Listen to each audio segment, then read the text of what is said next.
आमे आज यही जगार इरिगेशन रो additional chief engineer Rajesh Mahanty भी उपस्थित अच्छा जो माने प्लानिंग करिसंती धनुआ नदी रो जो माने प्लानिंग करिसंती कुशभद्रा खनन रो एवं 700 कोटी रु ऊर्ध्व टंका ए वर्ष खर्च हवा पई डिवीजन को से प्रोजेक्ट देइचंती। आज जो इनागुरेशन होची ये पाखापाखि 12 कोटी टंकार इनागुरेशन अच्छी। ये एथिरे आमर टेल एंड रे पानी पहुँचमु कोठी पानी रो लीकेज हबनी।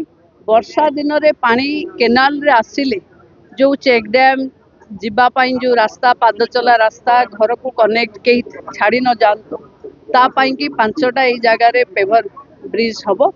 तेणु मु भावुची आग को इरिगेशन रे आम अंचल सब बड़े वर्षा बेले वर्षा पाई प्रस्तुत होउथिला। एबे वर्षा पूर्वरु खरा दिने वर्षा दिन रे केमती जल निष्कासन हम बन्या जल नियंत्रण हम तापाई प्रस्तुत होउची। मु भावुची एथरक जो संभाव्य वर्षा दिन असुविधा पूर्वरु जलसेचन विभाग जहाँ प्रस्तुति अच्छी मु धन्यवाद देवी अधिकारी मानकु जो भली ढंगरे वार फुटिंग रे आम अंचल रे काम आरंभ होईची। निश्चित भावे आम लोक आम चाष एथिरे उपकृत हो।